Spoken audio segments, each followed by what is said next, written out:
फिल्मी दुनिया में अदाकारों की मोहब्बत के किस्से तो आम रहते हैं, स्कैंडल भी बनते हैं। अदाकारों के दरमियान ताल्लुकात होना एक आम सी बात है, लेकिन वो इनको मानने से इनकार करते रहे। आज की वीडियो में हम आपको बताएंगे रंगीला साहब और अदाकारा आसिया की मोहब्बत के बारे में, जिसको दुनिया के सामने कबूल भी किया गया और सबको बताया गया हम मोहब्बत करते हैं। कैसे रंगीला साहब पहली नजर में ही आसिया पे फिदा हो गए, क्यों उन्होंने माफिया से टक्कर ली, आसिया पे किसने तशद्दुद किया, कौन से गाने की शूटिंग के दौरान दोनों गायब हो गए और सबसे बढ़ के ये मोहब्बत शादी में क्यों ना बदल सकी।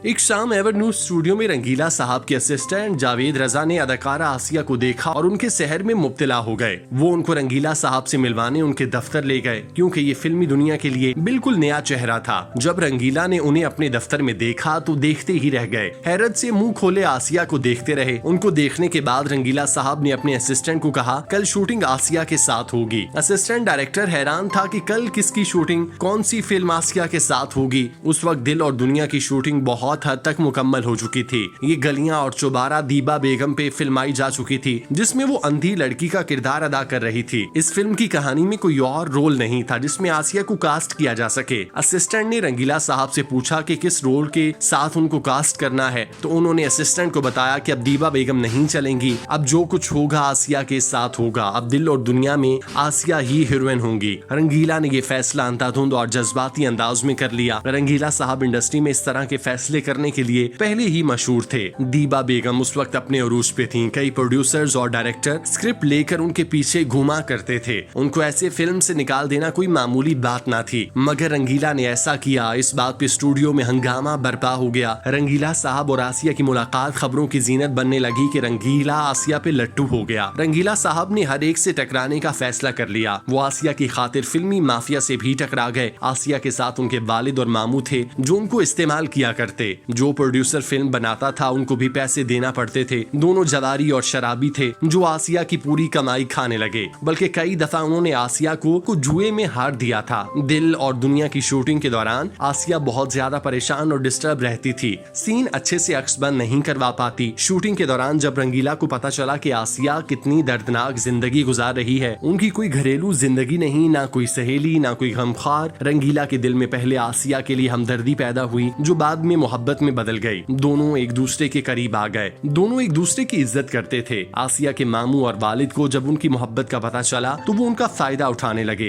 रंगीला साहब भी आसिया की खातिर इन दोनों की जेबें भरने लगे ताकि वो अपना मुंह बंद रखें। रंगीला साहब ने आसिया पे फिल्म दिल और दुनिया में बहुत मेहनत की। जब दिल और दुनिया सिनेमा में लगी तो उसमें रिकॉर्ड बनाए। उसके गाने चंबा और चंबेली पे कलियां नई नवेली गाना सुपर हिट हो गया। दिल और दुनिया की रिलीज के बाद आसिया ने तमाम हीरोइंस की छुट्टी करा दी। वो हर प्रोड्यूसर और डायरेक्टर की अवलीन पसंद बन गईं, मगर उनकी जिंदगी में उनके मामू और वालिद नासूर बन चुके थे। उनके वालिद अकरम और मामू शाहजी आसिया से ज्यादा पैसों की डिमांड करते। उन्हें शक पड़ गया कि आसिया अपनी कमाई उनसे छुपाने लगी है। आसिया उस वक्त सुपरस्टार बन चुकी थी, क्योंकि पै दर पै फिल्में मिल रही थीं। उनके मामू और वालिद उन पे ज्यादा जुआ लगाने लगे। एक दिन रंगीला को पता चला कि आसिया को उनके वालिद ने जुए में हार दिया। जुए में उनको एक नामी गिरामी प्रोड्यूसर ने जीता है, जिसने उनको अपनी रखेल बनाने का फैसला किया। लेकिन रंगीला ने उस प्रोड्यूसर के मुंह पे दुगनी रकम दे मारी और कहा, अभी जाओ आसिया को ले आओ। इस बात के गवाह अदाकार यूसुफ खान थे। उनको ये बात रंगीला ने खुद बताई थी। रंगीला साहब ने आसिया से इतनी बरबला मोहब्बत का इजहार पहले कभी ना किया। अगर उस दिन वो पैसे ना देते तो वो एक और जवारी की रखेल बनकर कनीज की जिंदगी गुजारती। जाने कब कोई और जवारी उनको जीत कर भिम्भोड़ता।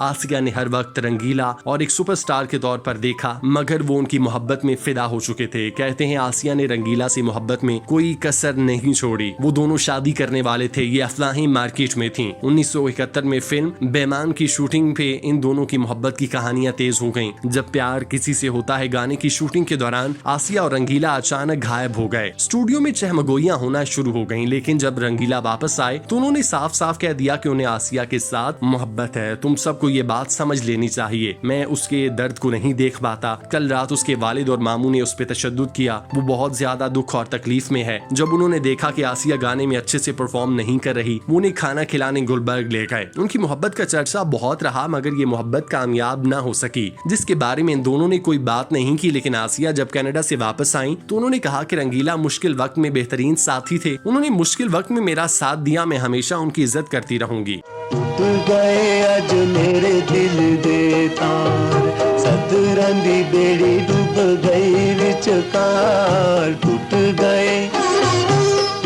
गए अज मेरे दिल। अदाकारा आसिया की जाती जिंदगी की बात करें तो उनका घरेलू नाम फिरदौस अकरम था। 1947 में उनके घर वाले पटियाला से हिजरत करके कराची आए। आसिया 1951 में कराची में पैदा हुई। उन्होंने न्यू टाउन स्कूल से मैट्रिक किया। फिल्मों में अदाकारी का शौक नहीं था लेकिन रक्स और गायकी का शौक जरूर था। इब्तदाई फनी जिंदगी में रेडियो आर्टिस्ट के तौर पर प्रोग्राम करने लगी। रक्स की बाकायदा तरबियत गुलाम हुसैन जोनागढ़ से हासिल की। उस वक्त वो फिरदौस जूनियर के नाम से निजी महफिलों में परफॉर्म करती। 1970 का जिक्र है जब फोटोग्राफर नबी अहमद ने उनकी कुछ तस्वीर बनाई जिन्हें रियाज शाहिद ने देखा और उन दिनों अपनी नई रंगीन तारीखी फिल्म गरनाता के लिए नए चेहरे की तलाश में थे। उन्हें ये चेहरा पसंद आया और मारूफ सहाफी इलियास रुश्दी ने भी उनकी सिफारिश की। लिहाजा रियाज शाहिद ने आसिया को अपनी फिल्म में कास्ट किया और फिरदौस को आसिया का नाम सिर्फ इसलिए दिया कि फिरदौस नाम की अदाकारा पहले से फिल्मों में काम कर रही थी। गरनाता की शूटिंग का आगाज हुआ। फिल्म के सेट्स हबीब शाह ने एवेन्यू स्टूडियो में लगाए और Riaz Shahid director of cinematography Babar Bilal के साथ कैमरे की आंख से आसिया को देख रहे थे। आसिया कैमरे के सामने खूबसूरत लिबास में मलबूस ख्वाबगाह के सीन में गाने के लिए रकासा थीं। गाने के बोल थे आ रात भी है मुकद्दर भी है सितारे भी। आसिया की भरपूर परफॉर्मेंस और रक्स से रियाज शाहिद उनकी सलाहियतों के मोतरिफ हो गए। रियाज शाहिद इस किरदार के लिए पहले अदाकारा आलिया को लेना चाहते थे लेकिन फिल्म धीरानी की कामयाबी के बाद आलिया से वक्त न मिल सका और ये किरदार आसिया के हिस्से आया। यूं उनके फिल्मी सफर का आगाज हुआ। उनका फिल्मी सफर कामयाबियों से भरा था मगर उनकी निजी जिंदगी बहुत ज्यादा डिस्टर्ब थी। उन्होंने रंगीला से मोहब्बत की मगर नामसाइद हालात की वजह से शादी न हो सकी। इसके बाद उनका रेप करने की कोशिश की गई जो किसी हजीमत से कम न था। इस वाक़े के बाद उन्होंने इंडस्ट्री छोड़ी और बैंकॉक के बिजनेसमैन फारूक से शादी करके कनाडा चली गईं, जहां उनके 4 बच्चे हुए। उनकी शादीशुदा जिंदगी भी डिस्टर्ब रही। कहते हैं उनके शौहर उन पर तशद्दुद करते थे। हजारों दिलों की धड़कन आसिया 9 मार्च 2013 को कनाडा में इंतकाल कर गईं। उनको वहीं दफन किया गया। अल्लाह के हुजूर दुआ है कि उनको जन्नत में आला मकाम अता फरमाए।